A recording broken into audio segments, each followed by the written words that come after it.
Welcome to ഹർഷൂസ് vlogs. അപ്പം എൻ്റെ പുതിയൊരു വീഡിയോയിലേക്ക് എല്ലാവർക്കും സ്വാഗതം. ഞാനിന്ന് വന്നിട്ടുള്ള ഒരു റെസിപ്പി വീഡിയോ ആയിട്ടാണ് കേട്ടോ. ഒരു രസത്തിൻ്റെ റെസിപ്പിയാണ്, ഒരു തട്ടിക്കൂട്ടി രസം എന്നൊക്കെ പറയാം.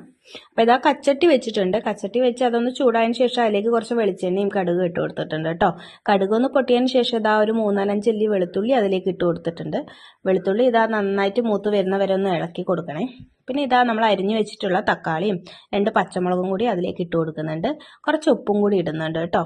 അപ്പോൾ അത് മൂന്നും കൂടി നന്നായിട്ടൊന്ന് വഴറ്റി കൊടുക്കണം. തക്കാളി ഒന്ന് വേവുന്ന വരെ വഴറ്റണം കേട്ടോ.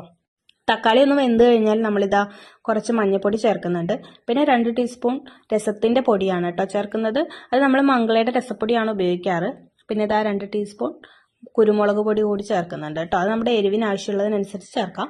പിന്നെ ഇത് ആ പൊടികളൊക്കെ ഒന്ന് മൂത്ത് വരുന്നവരെ നല്ലോണം വഴറ്റി കൊടുക്കണം കേട്ടോ. നന്നായി ആ തക്കാളിയിലേക്ക് ആ പൊടികളൊക്കെ ഒന്ന് പിടിച്ച് നല്ലോണം ഇളക്കി കൊടുക്കാം.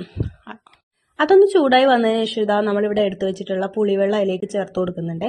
പുളിവെള്ളം കൂടി ചേർത്ത് നന്നായിട്ട് ഇളക്കി കൊടുക്കണം കേട്ടോ. കട്ട പിടിച്ച പൊടികളൊക്കെ ഒന്ന് ലൂസാവുന്നവരെ നന്നായിട്ട് ഇളക്കി കൊടുക്കാം. അത് കഴിഞ്ഞിട്ട് നമ്മൾ കുറച്ച് കായപ്പൊടി കൂടി ചേർക്കുന്നുണ്ട്. LGയുടെ കായപ്പൊടിയാണ് കേട്ടോ ഞാൻ ഉപയോഗിക്കാറ്. അപ്പോൾ ഇതാ കായപ്പൊടി കൂടി ചേർത്ത് നന്നായിട്ട് തിള വരുന്നുണ്ട് കേട്ടോ. തിള വന്നതിന് ശേഷം ഒന്നിങ്ങനെ ഇളക്കി കൊടുക്കണം കേട്ടോ. നല്ല ചൂട് ചോറിൻ്റെ കൂടെയൊക്കെ കഴിക്കാൻ നല്ല സ്വാദാണ് കേട്ടോ ശരിക്കും ഈ രസം എന്ന് പറയുന്നത്.